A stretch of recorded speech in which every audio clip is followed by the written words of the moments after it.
The morning sun cast long shadows across forward operating base Bravo, where the desert met the sky in a shimmering line of heat. Captain Rachel Winters stood beside her UH-1 Huey, clipboard in hand, conducting her pre-flight inspection with the methodical precision that had kept her alive through 3 tours. Her blonde hair was pulled back in regulation style, and her flight suit bore the faded patches of a pilot who'd earned her wings the hard way. The Huey was a relic among the sleek jets lined up across the tarmac, while F-16s and Apache helicopters gleamed with fresh paint and cutting-edge avionics. Rachel's bird showed its age-olive drab paint worn to primer in places, rivets darkened with years of desert sand. The other pilots called it the Flying Museum, but Rachel knew better. She'd nursed this machine through sandstorms, enemy fire, and mechanical failures that would have grounded newer aircraft. Still flying that antique Winters? Captain Mark Thompson called out as he strutted past in his pristine flight suit, the golden wings on his chest catching the morning light. Thompson was the squadron's golden boy, Harvard-educated, connected to the right people, and never shy about reminding everyone that he flew the fastest jets on base. Rachel didn't look up from her checklist. Still gets the job done, Thompson. Barely. Thompson laughed, loud enough for the other pilots to hear. Command should retire that thing and put you on cargo duty. At least then you'd be useful. The comment stung, but Rachel had learned long ago that responding only made things worse. She'd been fighting for respect since flight school, where instructors questioned whether women belonged in combat roles. Now, at FOB Bravo, she was relegated to supply runs and medical evacuations, while the male pilots got the glory missions. Colonel James Harrison, the base commander, emerged from the operations tent, his weathered face already showing the strain of the day ahead. He was old-school military, believed in chain of command, protocol, and the unspoken rule at combat. Pilots were the real heroes. Rachel had tried to earn his respect, but Harrison seemed to see her as a necessary inconvenience, a box to check in the military's diversity requirements. Briefing in 5 minutes, Harrison announced. We've got a situation developing. Rachel secured her checklist and followed the other pilots toward the operations tent. The morning air was already thick with heat and the smell of jet fuel. As she walked, she noticed the storm clouds gathering on the horizon, dark, ominous shapes that seemed to promise trouble. Inside the tent, Harrison pointed to a map of the surrounding valley. Intelligence reports enemy movement in Sector 7. We need reconnaissance and possible air support. The weather's looking rough, but our birds can handle it. Rachel studied the map, her trained eye picking out details the others missed. The valley was narrow, with high walls that would funnel wind and create dangerous downdrafts. The approaching storm would make flying treacherous, especially at the speeds the jets preferred. Sir, Rachel said, raising her hand slightly. The valley's going to be problematic in this weather. Those walls will create. Noted, Captain. Harrison cut her off without looking in her direction. Thompson, you'll lead the reconnaissance flight. Take Stevens and Williams with you. Thompson grinned. Yes, sir. We'll have eyes on target within 30 minutes. Rachel bit back her response. She'd flown over that valley dozens of times, knew every ridge and thermal current, but her experience meant nothing if no one wanted to hear it. As the briefing concluded, she heard whispers from the other pilots. Cargo Queen's got opinions, someone muttered. Another voice added, maybe she should stick to flying medical supplies. The nickname stung.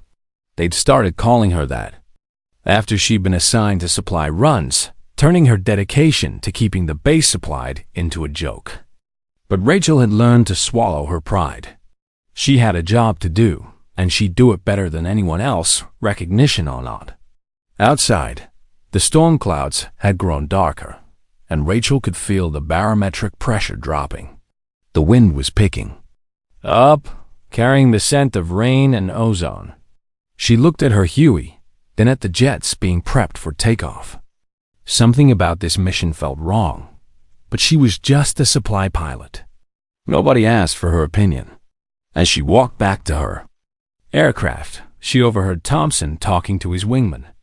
"Piece of cake," he was saying. "In and out before the weather hits. Leave the heavy lifting to the real pilots." Rachel climbed into her Huey and started the familiar pre-flight routine. The old bird rumbled to life, its engine settling into the steady rhythm she knew by heart. Through her headset, she could hear the chatter of the jet pilots preparing for takeoff. They were confident, even cocky, but Rachel had learned to listen to more than just human voices. The wind was telling a different story. The jets launched. 20 minutes later, their afterburners painting streaks of fire against the darkening sky. Rachel watched from her cockpit as they disappeared into the distance, their radio chatter fading into the static of approaching weather. The storm was moving faster than the meteorologists had predicted, and the valley that had looked manageable on the map was about to become a death trap. Rachel switched to the weather frequency and listened to the automated reports. Wind speeds were increasing, visibility dropping. The storm was building into something fierce, but the reconnaissance flight was already committed. All she could do was wait and monitor. The first signs of trouble came 30 minutes later. Thompson's voice crackled through the radio, his earlier confidence replaced by tension. "Control, this is Falcon 1. We're encountering heavy turbulence. Visibility is near zero." Colonel Harrison's voice came through the speakers in the operations tent. "Roger, Falcon 1. Can you complete the mission?" "Negative, Control. We're having difficulty maintaining formation. The valley's like a wind tunnel down here." Rachel keyed her radio. "Control, this is Huey 6. Recommend immediate abort. Those valley walls are creating severe downdrafts." "Huey 6, maintain radio discipline." Harrison's voice was sharp. "This is a jet mission." But Rachel's warning proved prophetic. 10 minutes later, Stephen's voice filled the airwaves. "Mayday, Mayday. Falcon 3 is going down. Engine failure. I'm ejecting." The operation tent erupted in controlled chaos. Radar operators tracked the ejection seat's descent, but the pilot had come down in the worst possible location, deep in the valley, surrounded by enemy territory, with the storm turning the area into an impenetrable maze. "We need immediate rescue," Harrison barked. "Who's available?" The Apache pilots shook their heads. "Too heavy for this weather, sir. We'd never make it through those downdrafts." The jet pilots were equally pessimistic. "We can't slow down enough to provide effective support in those conditions." Rachel stood up from her position at the back of the tent. "Sir, I can get him." The tent fell silent except for the crackling of radios. Thompson actually laughed. "In that museum piece? You'd be lucky to make it out of base airspace." "The Huey's built for this kind of weather," Rachel said calmly. "It's slower, but it can handle the turbulence. I know that valley." Colonel Harrison studied her for a long moment. "Captain Winters, this is a combat rescue mission, not a supply run." "With respect, sir, I've been flying combat missions longer than most of these pilots have been in the service. I know what I'm doing." The silence stretched out, filled only by the growing sound of wind against the tent walls and the desperate radio calls of the downed pilot. Stevens was alive, but he was injured and trapped in hostile territory. Every minute of delay increased the chance that enemy forces would find him first. "Sir," Rachel pressed, "I'm the only pilot here with experience flying in these conditions. My aircraft is the only one that can handle the valley in this storm." Harrison looked around the tent at his other pilots, all of whom had found reasons why they couldn't attempt a rescue. Finally, he nodded reluctantly. "Fine, Winters, but this is your call. No one's ordering you to go." Rachel was already moving toward the door. "I'll have him back in an hour, sir." As she walked to her Huey, She could hear the whispers starting again. She's going to get herself killed. That old bird won't make it through the storm. Should have sent a real pilot. But Rachel had stopped caring about their opinions. A fellow pilot was down, and she was the only one who could reach him. She fired up the Huey and began her pre-flight checks, her movements quick and efficient. The wind was howling now, rain starting to streak the windshield. Through her headset, she could hear Stevens' increasingly weak radio calls. He was hurt, scared, and running out of time. The storm was providing cover from enemy observation, but it was also making rescue nearly impossible. Rachel lifted off into the teeth of the storm, the Huey bucking and fighting against the wind. Behind her, she could see the lights of the base fading into the rain and darkness. Ahead lay the valley, the storm, and a pilot who was counting on her to do what no one else would attempt. The radio crackled with Harrison's voice. "Huey 6, you're cleared for the rescue. Bring him home." Rachel's response was calm and professional.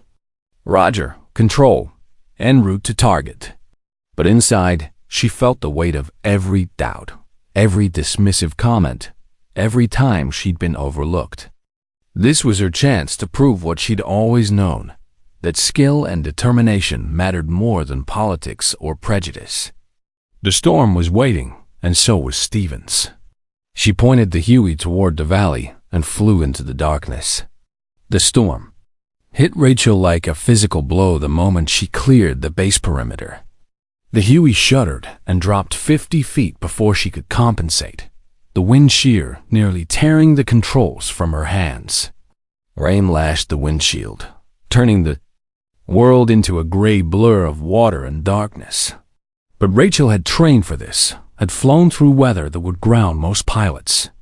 She trusted her instruments and her instincts. "Control, this is Huey 6, she called through the static. "Entering the valley now. Visibility is near zero, but I'm maintaining course." "Roger, Huey 6. Stevens' last known position is grid 347 to 892. His beacon is weak, but still transmitting." Rachel adjusted her heading, using the terrain-following radar to navigate between the valley walls. The Huey was taking a beating. She could feel every gust of wind, every downdraft trying to slam her into the rocks. But the old bird held together, its rugged construction proving its worth. Below her, the valley floor was a maze of boulders and scrub brush, punctuated by deep ravines and steep slopes. Finding one man in this terrain would be like finding a needle in a haystack, even in good weather. But the storm was actually helping in one way. It was keeping enemy forces under cover, giving her a chance to search without being shot down. Stevens, this is Huey 6. Do you copy?" Static filled her headset for long seconds. Then a weak voice came through. "Huey 6. This is Stevens. Unhurt ... can't move my leg. There's movement in the trees. Think they're looking for me." Rachel's blood ran cold. Enemy forces were closing in on the down pilot's position. She had to find him before they did. "Stevens, can you see my aircraft?" "I'm flying low, heading northwest along the valley floor. Negative ... Too much rain ... Wait. I see a light." "Are you flashing your landing light?" Rachel hit the strobe, sending pulses of white light cutting through the storm. "Affirmative. Can you signal your position?" "I've got a signal mirror. There. Can you see it?" Rachel spotted a brief flash of reflected light about half a mile ahead. She banked toward it, fighting the wind that tried to push her off course. The valley walls were closing in, funneling the storm's fury into a narrow corridor of violence. "I see you, Stevens. I'm coming in for landing. It's going to be rough. Hurry. I can hear voices. They're getting closer." Rachel began her approach, every instinct screaming that this was impossible. The landing zone was barely large enough for the Huey, surrounded by rocks and with a slope that would make a normal pilot abort. But normal pilots weren't flying rescue missions in Category 4 storms. The skids touched down hard, the Huey sliding sideways on the wet rocks before Rachel could bring it under control. She kept the engine running, rotors spinning, ready for immediate takeoff. Through the rain, she could see Stevens dragging himself toward the aircraft, his left leg clearly broken. "Come on, Stevens, move!" But as the injured pilot struggled toward the Huey, muzzle flashes erupted from the tree line. Enemy soldiers had found them. Bullets sparked off the rocks around the helicopter, and Rachel heard the distinctive crack of rounds passing overhead. "Get in!" she shouted, but Stevens was moving too slowly. His broken leg made it impossible to run, and the enemy fire was getting more accurate. Rachel made a decision that went against every rule in the book. She lifted the Huey just enough to pivot it, using the aircraft's bulk to shield Stevens from the gunfire. Bullets rang against the fuselage, spiderwebbing the side windows, but the old bird's armor held. Stevens reached the aircraft and hauled himself aboard, collapsing onto the floor with a groan of pain. Rachel didn't wait for him to secure himself. She pulled pitch and lifted off, the Huey climbing desperately as enemy fire continued to rake the landing zone. "Control, this is Huey 6. I have the package. Taking fire, but we're airborne." "Roger, Huey 6. What's your condition?"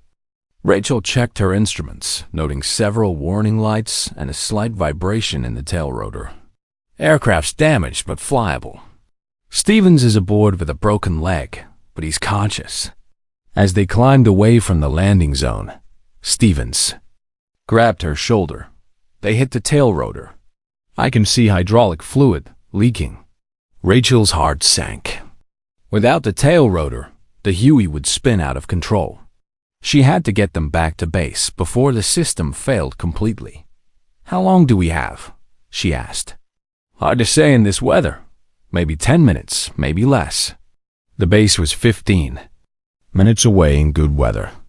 In the storm, fighting headwinds and flying with a damaged aircraft, it would take at least 20. Rachel keyed her radio. "Control, this is Huey 6. I need priority clearance for emergency landing. Tail rotor is failing." "Roger, Huey 6. You're cleared for immediate approach. Emergency crews are standing by." But Rachel knew they weren't going to make it. The vibration was getting worse, and she could feel the aircraft becoming harder to control. She had to find somewhere to set down, fast. "Stevens, can you handle the radio?" "Yeah. What do you need?" "Tell control we're going down. Give them our position and tell them to send ground recovery." As Stevens made the emergency call, Rachel spotted a small clearing ahead, barely large enough for the Huey, but it would have to do. She began her approach, fighting the failing controls as the tail rotor's vibration grew violent. The landing was more of a controlled crash. The Huey hit hard, bounced once, and settled with a grinding sound of twisted metal. But they were alive, and they were down safely. "Control, this is Stevens. We're down but safe. GPS coordinates follow ... Rachel shut down the engine and looked at the wreckage of her beloved Huey. The tail rotor was destroyed, the fuselage twisted, but the old bird had brought them home one last time. Through the rain, she could see lights approaching the ground recovery team, coming to bring them back to base. The storm was finally beginning to ease, and rescue was at hand. But as she sat in the wreckage of her aircraft, Rachel couldn't help but wonder what kind of reception awaited her back at base. She'd accomplished the mission, saved Stevens' life, but she'd also lost her aircraft. In the military's eyes, that might be seen as failure rather than success. The rain continued to fall, washing away the blood and hydraulic fluid, but not the knowledge that she'd done what no one else could do. Whatever came next, she'd proven herself where it mattered most. The recovery team reached Rachel and Stevens. 2 hours later, their Humvee struggling through the muddy terrain left by the storm's passage. The medics immediately went to work on Stevens' broken leg while the mechanics surveyed the wreckage of the Huey with grim expressions. Jesus Winters, Chief Warrant Officer Mike Rodriguez whistled as he examined the tail rotor damage. "How the hell did you keep this thing in the air?" Rachel was sitting on a rock, her flight suit torn and bloody from the hard landing. "Training. And stubbornness, mostly?" Rodriguez had been maintaining helicopters for 20 years, and he'd never seen anything like it. The tail rotor was completely destroyed. The drive shaft shattered, and there were bullet holes throughout the fuselage. By all rights, the aircraft should have crashed the moment it took fire. "You saved my life," Stevens said as the medics loaded him onto a stretcher. "I won't forget that." But as they rode back to base, Rachel could see the questions in everyone's eyes. She'd lost a multi-million-dollar aircraft, and the military didn't take equipment losses lightly. Yes, she'd saved Stevens, but the cost analysis would show that it might have been cheaper to write off one pilot rather than lose the helicopter. Colonel Harrison was waiting for them at the base hospital, his face unreadable. "Captain Winters, I need to see you in my office as soon as the medics clear you." Rachel nodded, knowing what was coming. She'd been through enough investigations to recognize the signs.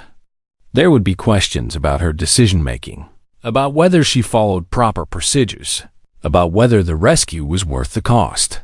Dr. Lisa Patterson, the base flight surgeon, examined Rachel's injuries, mostly cuts and bruises from the hard landing. "You're lucky," she said. "No concussion, no broken bones, but you're going to be sore for a week." "Can I fly?" "Not for at least 72 hours. And that's assuming you pass the psychological evaluation." Rachel's heart sank. Standard procedure after any aircraft loss was a fitness for duty evaluation.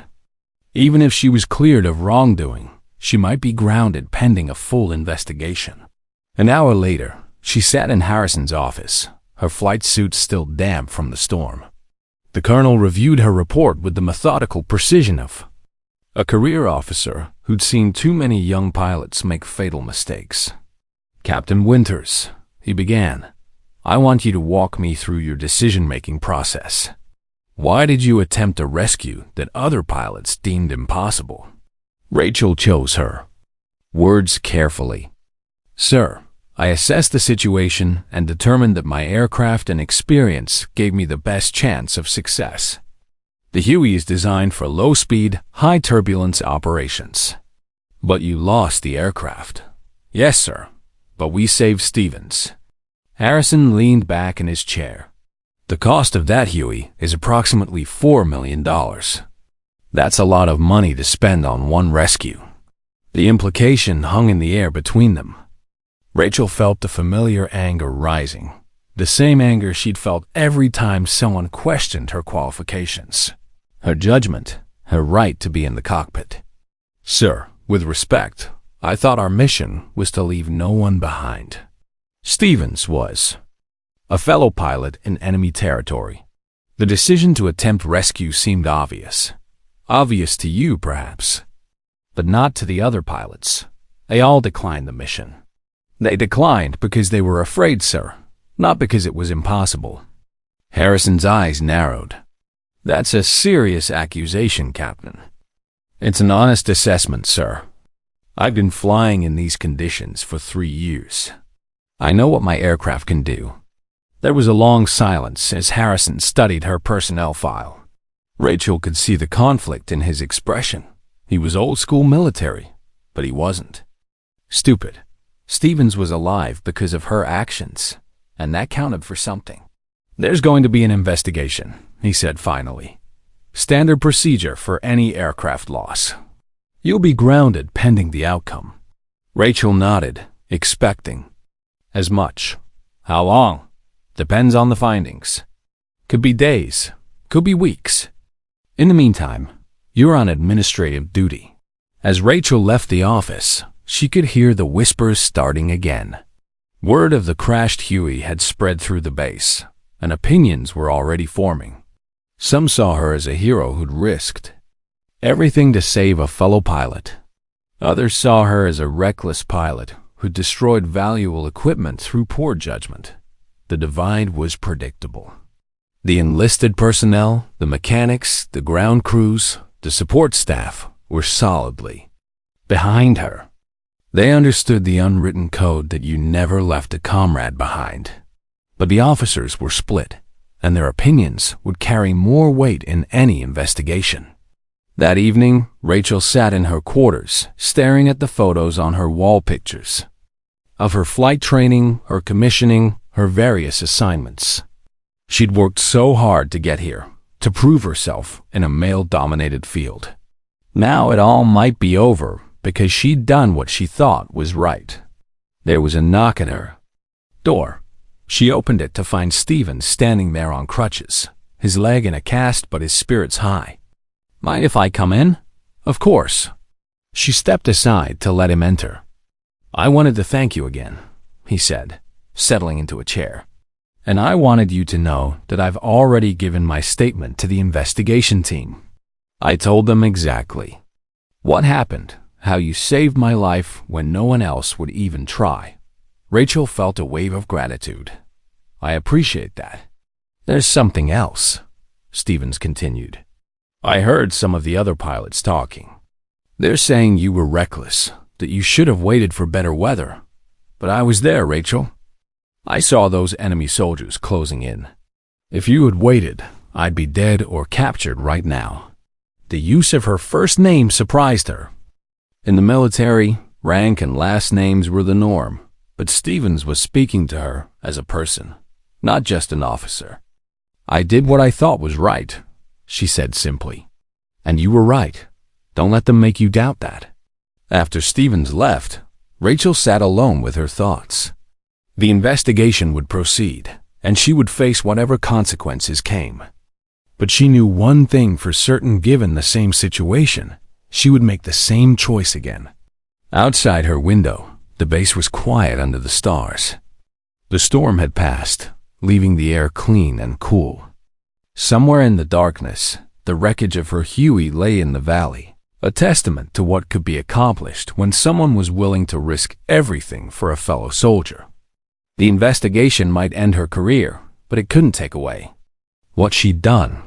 She'd flown into the storm when no one else would, and she brought Stevens home alive. That was enough, whatever came next. 3 days into the investigation, Rachel was called to testify before the Aircraft Accident Investigation Board. The hearing was held in the base conference room, with 3 senior officers seated behind a long table covered in documents, charts, and photographs of the crashed Huey. Colonel Patricia Webb, the lead investigator, was a veteran pilot herself with 25 years of service. She'd flown combat missions in Iraq and Afghanistan, and her reputation for fairness was well known throughout the Air Force.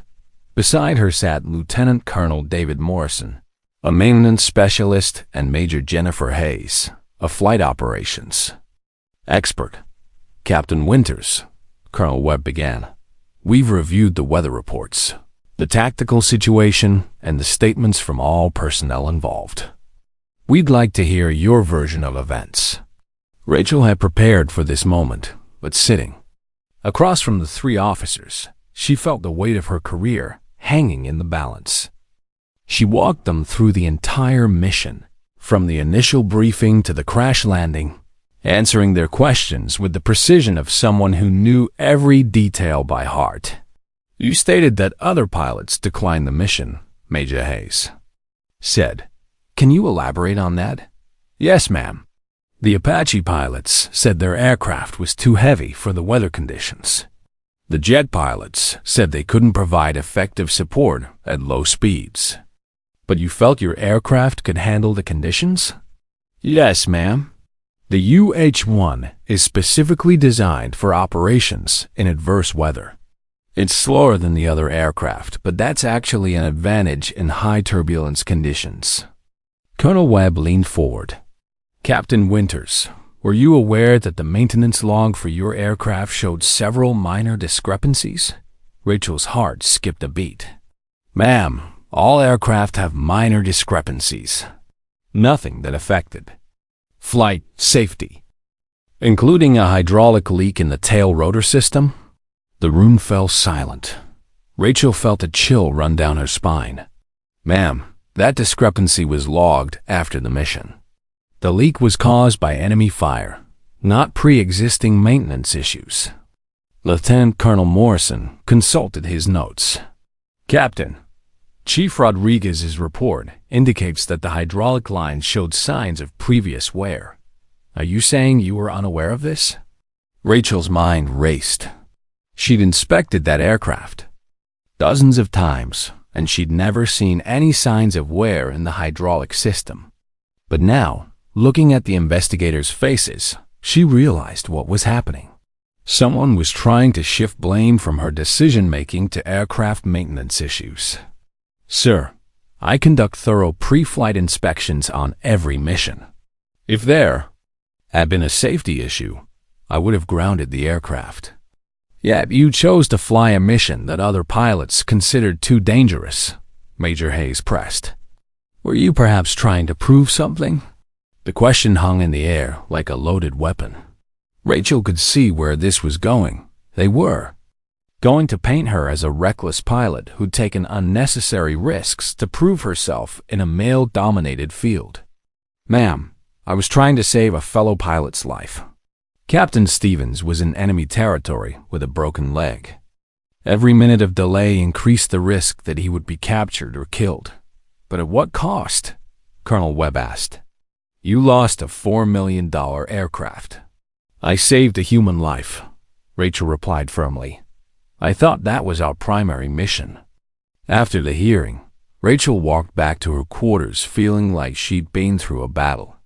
The investigators had been professional but thorough, and she could sense their skepticism about her actions. The military machine was looking for someone to blame, and she was the obvious target. That evening, Chief Rodriguez knocked on her door. His face was grim, and Rachel knew immediately that something was wrong. Ma'am, I need to talk to you about the investigation. What is it, Chief? Rodriguez looked around nervously, then stepped inside and closed the door. There's something you need to know about that hydraulic system. Rachel's blood ran cold.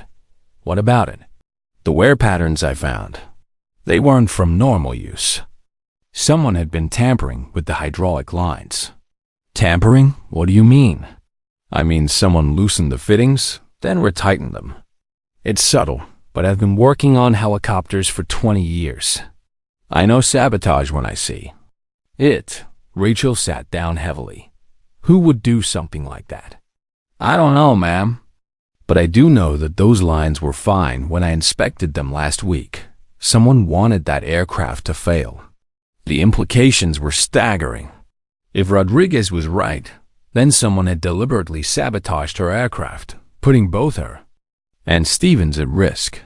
But who would do such a thing, and why? Chief, have you reported this to the investigators? Rodriguez shook his head. That's the problem, ma'am. I tried to, but Colonel Morrison shut me down. Said I was speculating, that the damage was consistent with normal wear and tear. But you don't think it was? No, ma'am. I think someone wanted you to fail, and I think they're trying to cover it up. Rachel felt a surge of anger. She'd risked her life to save Stevens, and now someone was trying to destroy her career to cover up their own crimes. Chief, I need you to document everything. Take photos, write reports, gather evidence. If someone is trying to frame me, we're going to prove it. Rodriguez nodded. Yes, ma'am. But be careful. If I'm right about this, then someone with a lot of power is involved. They won't hesitate to destroy both of us to protect themselves. After Rodriguez left, Rachel sat in her quarters, her mind racing. The investigation had taken a sinister turn, and she was beginning to realize that her career might be the least of her concerns.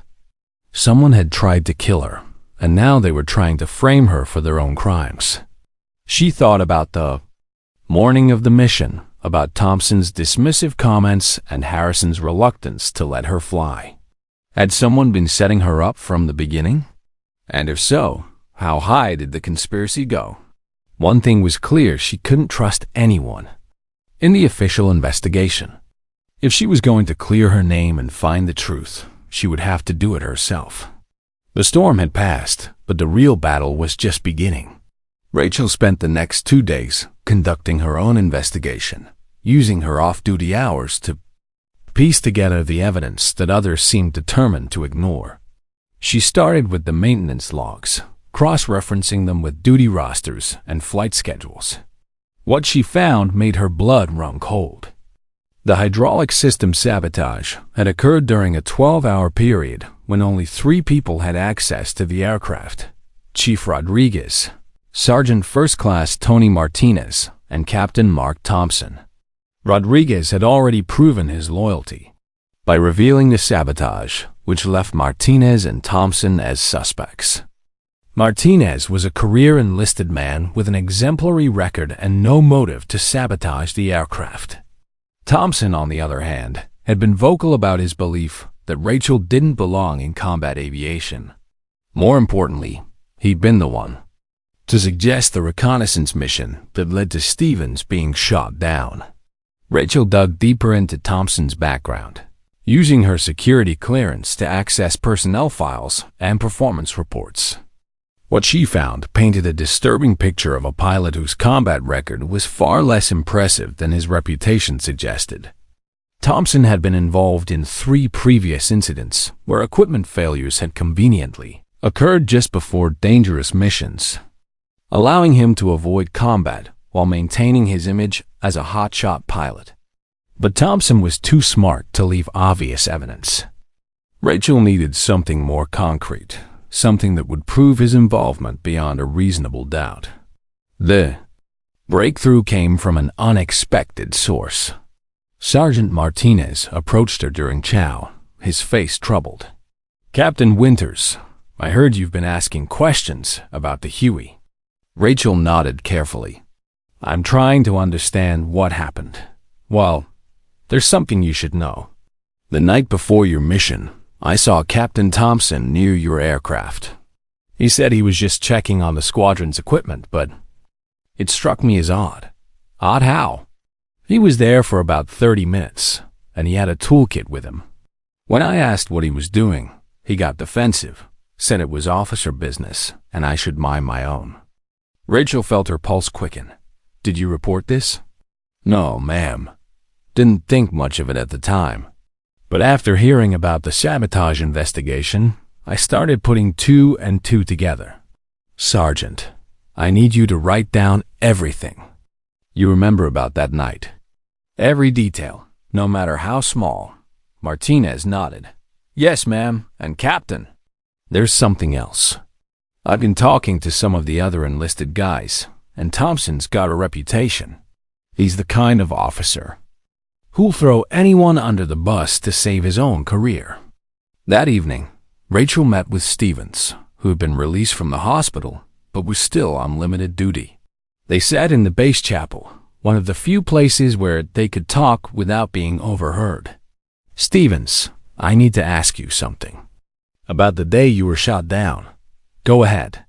"Who suggested the reconnaissance mission?" Stevens thought for a moment. "Thompson. He said intelligence had reported enemy movement in the valley and that we needed to investigate." "Did you see the intelligence report?" "No, but Thompson said he'd reviewed it with Colonel Harrison." "Why?" Rachel leaned forward. "Because I've been through all the intelligence reports from that day. There was no report of enemy movement in Sector 7. Stevens' eyes widened. "Are you saying Thompson made it up?" "I'm saying that Thompson suggested a mission that put you in harm's way, and then sabotaged my aircraft to prevent me from rescuing you." "But why would he do that?"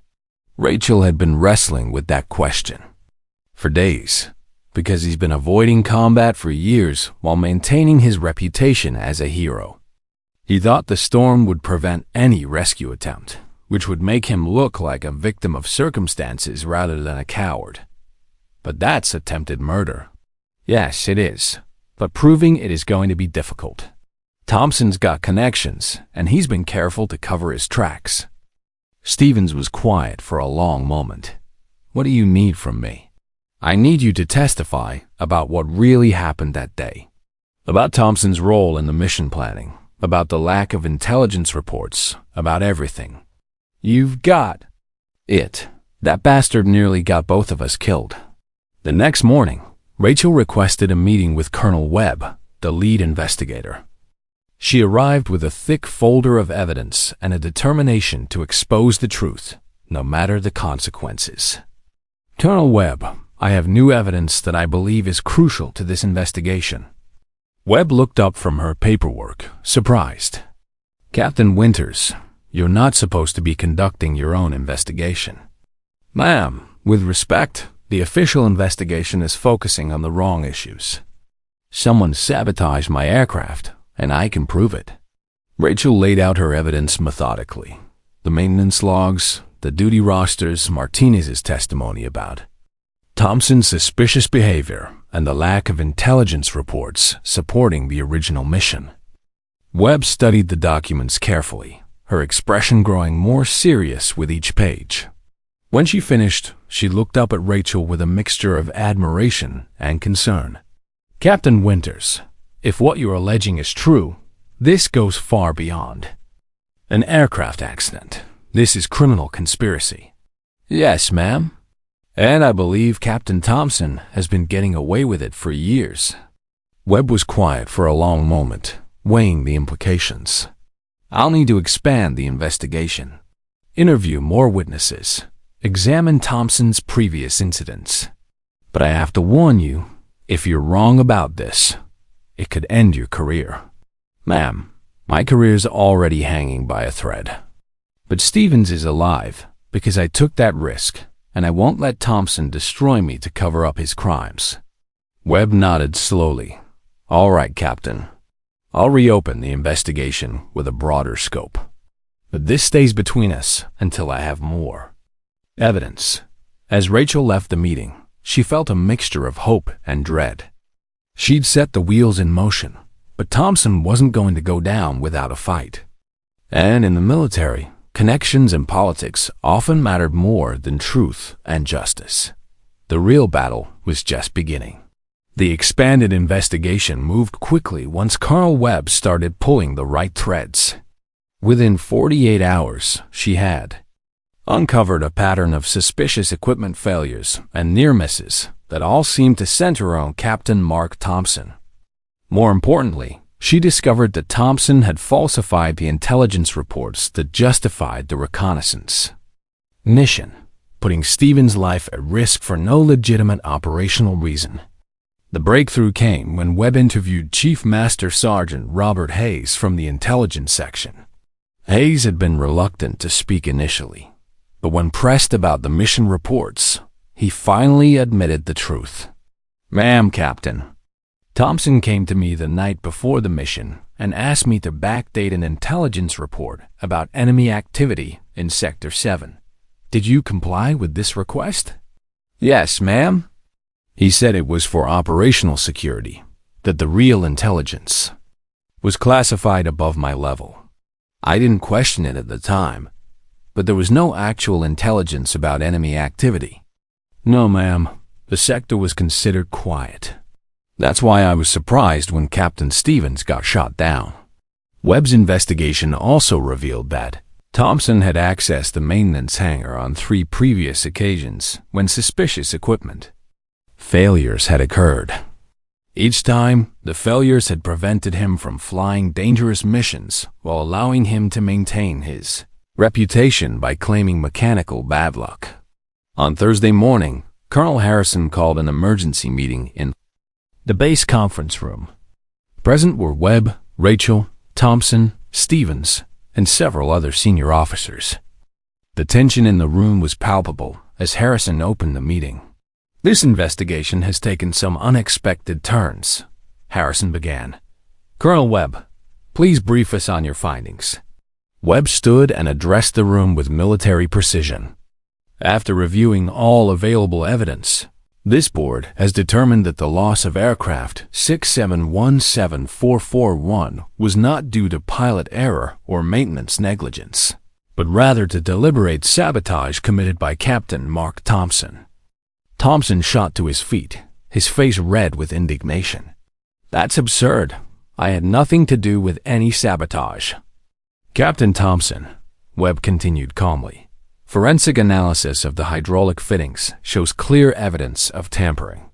Your fingerprints were found on the sabotage components, and multiple witnesses place you near the aircraft during the time frame when the sabotage occurred.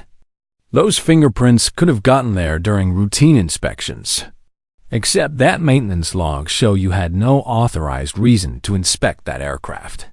Furthermore, your falsification of intelligence reports to justify the reconnaissance mission constitutes fraud and reckless endangerment. The room was dead silent as the weight of the accusations settled. Thompson looked around desperately, seeking support from his fellow officers, but found only cold stares and obvious disgust. Stevens spoke up from his wheelchair, his voice steady and clear. "Mark, he nearly got me killed. And you tried to destroy Captain Winter's career to cover it up. How could you do that to fellow pilots?" Thompson's composure finally cracked. "You don't understand the pressure. Everyone expects me to be this hero pilot, but I'm not. I'm terrified every time I get in that cockpit. I was just trying to survive." "By sabotaging other people's aircraft?" Rachel asked, her voice controlled but filled with barely contained anger. "By putting our lives at risk to save your own reputation? I never meant for anyone to get hurt. The sabotage was just supposed to ground your helicopter, not cause a crash." The admission hung in the air like a smoking gun. Thompson realized immediately what he'd said, but it was too late to take back. Colonel Harrison's voice was ice cold when he spoke. "Captain Thompson, you are hereby relieved of all duties pending court-martial proceedings. Security, please. Escort Captain Thompson to the detention facility." As the military police led Thompson away, he turned back toward Rachel one last time. "This isn't over, Winters. You think you've won, but there are others who agree with me. You don't belong here." "Maybe not," Rachel replied calmly, "but at least I belong here honestly." After Thompson was removed, the room remained quiet for several moments. Finally, Colonel Webb addressed Rachel directly. "Captain Winters, on behalf of this investigation board, I want to formally apologize for the treatment you've received. Your actions during the rescue mission were exemplary, and you've shown remarkable courage in exposing this conspiracy." "Thank you, ma'am. I was just doing my job." Colonel Harrison stepped forward, his expression serious but respectful. "Captain Winters, I owe you an apology as well. I allowed my own biases to cloud my judgment, and I failed to recognize your capabilities. That won't happen again." Stevens wheeled his chair closer to Rachel. "What are your plans now?" "I heard they're offering you a new Huey and a transfer to any base you want." Rachel thought about the offer. She could transfer somewhere new, start fresh where people didn't know about the investigation or the whispers. But that would feel like running away, and she'd done enough of that in her career. "I think I'll stay here," she said. "This base needs pilots who aren't afraid to fly into storms." Colonel Webb smiled. "I think this base is lucky to have you, Captain." As the meeting broke up, Rachel felt a weight lifting from her shoulders that she hadn't even realized she'd been carrying. The investigation was over. Thompson would face justice, and she had proven that skill and courage mattered more than politics and prejudice. But more than that, she had proven it to herself. She belonged here, not because someone had given her permission, but because she had earned it through her actions when it mattered most. 6 months later, Captain Rachel Winters stood beside her new U-60 Black Hawk, conducting her pre-flight inspection with the same methodical precision that had served her well throughout her career. The aircraft was state-of-the-art, equipped with the latest avionics and defensive systems, but Rachel still found herself missing the old Huey sometimes. That battered machine had been more than just transportation. It had been her partner in proving that courage came in many forms. The base had changed dramatically since Thompson's court-martial and conviction. The toxic culture of dismissiveness and prejudice had been largely rooted out, replaced by a genuine meritocracy where performance mattered more than politics. Rachel had played a key role in that transformation, not through grand speeches or dramatic gestures, but simply by continuing to do her job with the quiet excellence that had always defined her. "Morning, Captain Winters," called out Lieutenant Jennifer Rodriguez, Chief Rodriguez's daughter and one of the new crop of helicopter pilots assigned to the base. "Ready for today's training exercise?" Rachel smiled as she watched the young woman approach. Jennifer was everything Rachel had once been: eager, capable, and determined to prove herself in a challenging field. But unlike Rachel's early career, Jennifer was being judged solely on her abilities, not her gender. "Ready when you are, Lieutenant. Remember, today's exercise is about reading weather patterns and making smart decisions, not showing off." Yes. Ma'am. I've been studying the meteorological reports all morning." They were joined by Captain David Stevens, who had returned to flight status 3 months earlier after extensive physical therapy. His leg would never be quite the same, but he'd refused to accept a medical retirement. The experience in the valley had changed him, given him a deeper appreciation for the risks they all took and the bonds that held military aviators together. "Ladies," Stevens said with a grin, "I hope you're ready for some challenging weather. The forecast shows possible thunderstorms developing over the training area." "Sounds like perfect conditions for learning," Rachel replied. "Real pilots need to know how to handle real weather." As they walked toward the aircraft, they passed the memorial that had been erected near the flight line. It was a simple monument, dedicated to military aviators who had given their lives in service, but it also bore a special plaque recognizing Captain Rachel, winners for extraordinary heroism and dedication to the principles of leaving no one behind. Rachel paused at the memorial for a moment, as she did every morning, not to admire her own recognition, but to remember the lesson it represented, that heroism wasn't about seeking glory or recognition, but about doing what was right when no one else would.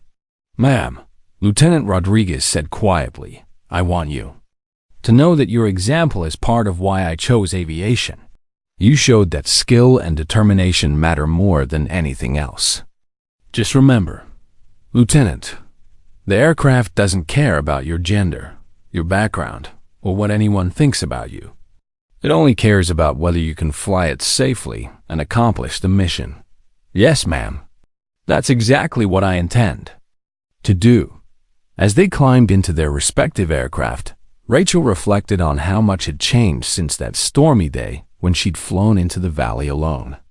Thompson had been sentenced to 10 years in military prison for sabotage, fraud, and reckless endangerment. His co-conspirators, including a maintenance supervisor who had helped cover up the equipment tampering, had also been convicted and dismissed from service. But the real victory wasn't in the convictions or the recognition. It was in the culture change that had followed. Young pilots like Lieutenant Rodriguez now knew they would be judged on their merits, not their demographics. The base had become a place where excellence was valued above politics, where courage was measured by actions rather than appearances. The training flight went smoothly, with Rachel guiding the younger pilots through various scenarios designed to test their judgment and skills. When thunderstorms did develop over the training area, she used them as a teaching opportunity, showing how to read weather patterns and make smart decisions about when to continue and when to abort. "Remember," she told them over the radio, "there's no shame in turning back when conditions become dangerous. The goal is to complete the mission safely, not to prove how tough you are." After landing, the pilots gathered for their debrief. Rachel watched with satisfaction as Lieutenant Rodriguez and the other young aviators discussed what they'd learned. Their conversations focused on technical skills and safety procedures rather than gossip or politics. Colonel Harrison, who had transformed into one of Rachel's strongest supporters, joined the debrief session. "Excellent training flight," he announced. "I'm particularly impressed with how our newer pilots handled the weather challenges." "They're learning fast," Rachel agreed. "Give them another 6 months, and they'll be ready for anything." "Speaking of which," Harrison continued, "I have some news. Rachel, you've been selected for promotion to major and assignment as the new squadron commander. Congratulations." The announcement was met with genuine applause from the assembled pilots. Rachel felt a surge of pride and gratitude, not just for the promotion but for what it represented. She would now be in a position to shape the next generation of military aviators, to ensure that they learn not just how to fly, but how to lead with integrity and courage. "Thank you, sir," she said. "I won't let you down." "I know you won't. You've already proven that when the storm comes, you're the pilot we want in the cockpit." That evening, Rachel stood once again beside the flight line, watching the sunset paint the sky in brilliant oranges and purples. The base was quiet, the aircraft secured for the night, but she could feel the energy of a place where important work was being done. Stevens approached and stood beside her, both of them comfortable in the silence that existed between people who had shared danger and survived. "Any regrets?" he asked finally. Rachel considered the question seriously. The path that led her had been difficult, marked by prejudice, sabotage, and the constant need to prove herself. But it had also been rewarding in ways that went beyond personal satisfaction. "No regrets," she said. "Every challenge made me stronger, and every obstacle overcome opened doors for others." "Think Thompson learned anything from his time in prison?" "I hope so, but that's not really my concern anymore. My focus is on the future, on making sure that pilots are judged by their abilities, not their backgrounds." Stevens nodded. "Well, you've certainly succeeded in that. This base is a different place than it was a year ago." As the stars began to appear in the darkening sky, Rachel thought about the young pilots who would follow in her footsteps. They would face their own challenges, their own storms to navigate. But they would do so knowing that courage and competence were what mattered. The barriers could be overcome through dedication and integrity. The old Huey was gone, lost in a valley, where heroism had been measured not in headlines, but in the quiet determination to do what was right. But its legacy lived on in every pilot who learned that true strength came not from avoiding storms, but from flying through them with steady hands and an unshakable commitment to bringing everyone home. Rachel Winters had found her place in the storm, and in doing so, she had shown others how to find theirs. The sky was vast and full of challenges, but it belonged to anyone brave enough to claim it. The story ended where it began, with a pilot and her aircraft ready to answer the call when the storm came. But now, she wasn't flying alone. She was leading the way for others to follow, proving that sometimes the quiet hero is the one who changes everything. As Rachel walked back toward the base, she carried with her the knowledge that she had not just survived the storm, she had transformed it into something beautiful, an opportunity for others to soar. If you enjoyed this story, don't forget to hit the subscribe button and become a part of our Everyday Life Stories community. Where are you watching from? Drop a comment below. We love hearing from our amazing viewers around the world.